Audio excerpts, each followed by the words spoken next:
Hello and welcome to Just One More Watch, and welcome today to my review of a Seiko that is unlike any other Seiko I have reviewed, and I have reviewed a lot of Seiko, believe me. I featured this one on the channel a couple of times already. I unboxed it mid-year and I took it to Brisbane with me on my holidays a couple of weeks ago, but I'm back today with the full review.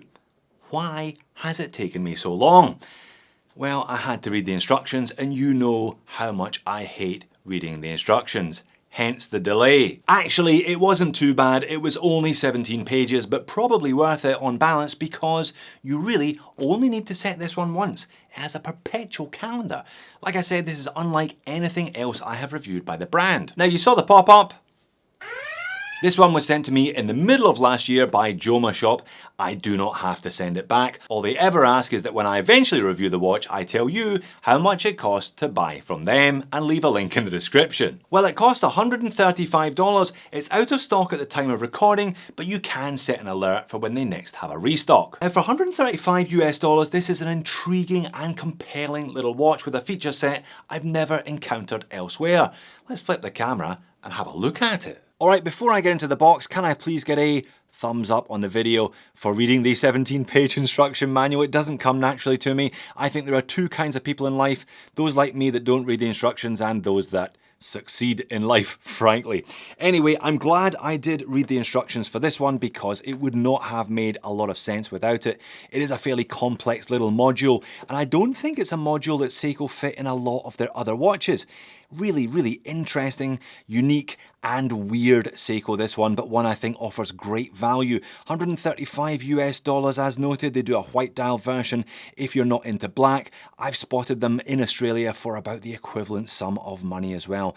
I think if you're in the market for something a little bit left field, one of these might fit the bill nicely. Reference SPC 255P1 sapphire crystal on a Seiko for $135. That is pretty good value, I think. Caliber 7T86. Yeah, lots to talk about this little module coming up soon. But first, let's do the dimensions. 40mm in diameter, bang on 1 centimeter, 10mm thick, with a 46.3 lug to lug, so it wears really neatly. 20mm lug width, so it's a classic 40-20. The strap is okay, but if you've got a collection of 20s lying around the house, you may be better served swapping it onto one of those. Weight, 63 grams, not a lot of weight. Sapphire crystal, 50 meters of water resistance from a push-pull crown. Not quite forget about it level, but I'm not sure how many of these will end up in the pool anyway, so it's perfectly sufficient. Case finish is also perfectly sufficient for a watch at this price.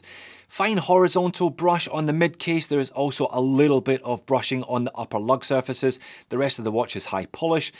High polish fixed step bezel. We have some flat pushers there operating the chronograph. It's the kind of A and B pushers, and a little push-pull crown with a cabochon in it. Stylistically, it is rather unusual, this one, is it not? We have a leaf, hour and minute hand. We've got a crescent and arrowhead central chrono hand, and we have some stylized, italicized Arabic numerals and a bunch going on this dial as well. Alright, let's talk about what this watch does and why I had to read a 17-page instruction manual to tell you about what it does.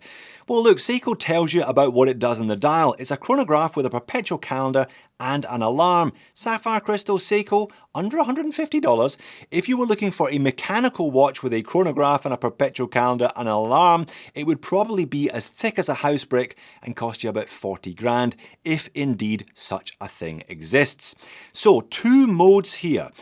Time/calendar mode and chronograph mode. This is it in time/calendar mode. Either mode, both modes, over at 9, that is a permanently ticking small second sub-register. In time mode, calendar mode, the register at 12 o'clock, the hand at 12, points to the day of the week. It is Tuesday. That is an alarm down there at the 6. Now this central hand, obviously we have an hour hand and a minute hand. This central hand has two ends. In chronograph mode, the red tip is important. In time mode, it's the red crescent back end that is important. It is currently pointing to 17, so it is Tuesday, the 17th of the month. But what month? Press the top pusher, the A pusher, the crescent swings round to January, it's the 17th of January, press it one more time, what year? Leap year +3. Last leap year was 2020, so this is 2023. Now you will need to replace the battery in this one every 5 years, but you can pass it on to your children and your grandchildren, knowing that they won't have to adjust the date of the month, the day of the week, etc., right up until the year 2100. Again, quite remarkable for the price. If you press this bottom pusher, the B pusher, it puts it into chronograph mode. Now the central hand will point to 12.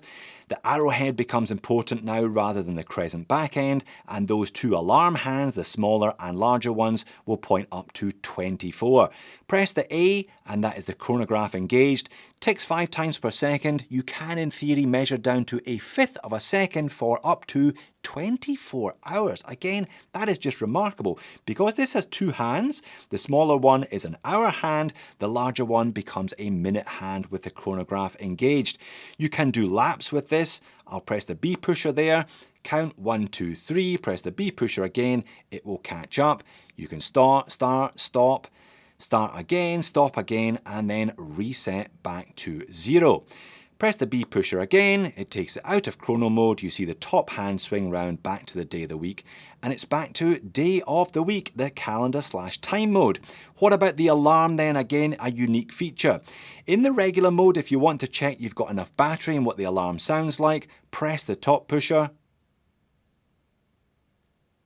Yeah, it's not going to wake the house up, but it might wake you up. To set the alarm, pull the crown out to the first of 2 positions and you adjust this one using the B pusher. Now, that is a 24-hour dial, so the smaller hand, the hour hand, circulates once per day, not twice per day, so it is slightly counterintuitive. It's a little bit tricky to set up.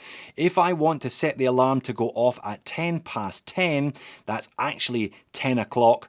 I will click it on, 2 more clicks, that's 10 past 10. I will push this button in and then we will put on a little bit of elevator music and wait for 10 past 10.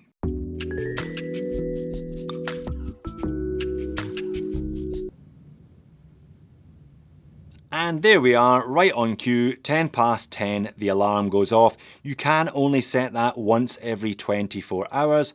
Either pusher will switch it off. Now it is important therefore when you are setting the time initially that you make sure you set this bottom one to match the home time either to the AM or the PM, or the alarm simply won't function as it should. And that, my friends, is why I had to read a 17-page instruction manual. I'm glad I did. I hope you are too. What else then? Well, the leather strap is okay, full croc, genuine leather, not a lot of clearance between these lugs. You might struggle to put something big and beefy on there, and there was quite a bit of rub when I got this one initially. That has thankfully dissipated along with the squeak, and we have some high polished buckle and tang with the Seiko brand name stamped into it. The case back is actually perfectly pleasant. It is press on, 50 meters of water resistance. That's okay for this style of watch.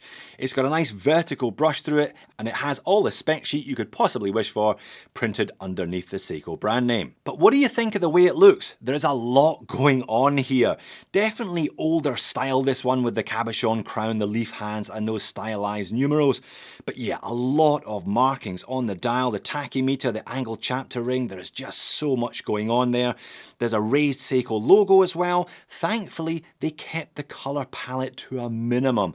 Black predominantly with white and red accents. I think that is a good choice. I think if they had added silver or anything else to this one, it could have looked like a total dog's breakfast. As it is, it's a little bit hectic, I must admit, but overall it hangs itself together quite nicely. And it wears quite nicely too, 40-20, 63 grams, and very, very slim on my 7-inch wrist. I took this one up to Brisbane with me as discussed. It was my driving watch. I like to wear something quite light when I'm driving so that the watch isn't flopping around on the back of my arm on the steering wheel, and at 63 grams this one certainly fits that bill, doesn't it? Overhead legibility, well, it's no dive watch, is it? There's a lot going on and the hands are fairly slim, and clearly it looks much better from some angles than from other angles because of the flat sapphire. Bringing me neatly onto the moans and niggles section, I can't believe I'm reviewing a Seiko with sapphire crystal for $135 and I'm about to complain about the sapphire.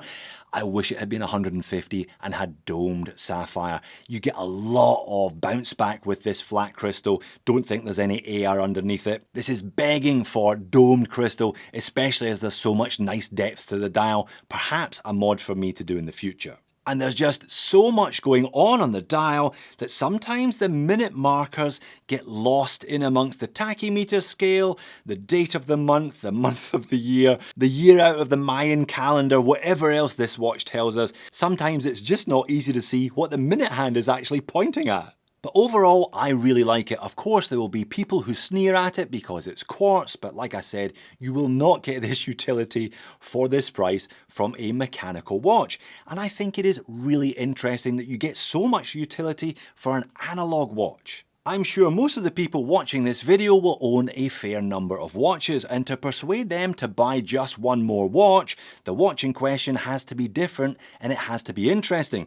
This Seiko, perhaps a little bit weird, is both of those things. It's different and it's interesting. So there you have it, an odd fish for sure, but a nice watch all told. And being a Seiko with sapphire crystal, it will give you decades of reliable service, I have no doubt. If you like what you saw, set a stock alert. You might want to pick one of these up when they're back. If this one doesn't float your boat, as I said, you're not short of Seiko reviews, why not check here or here?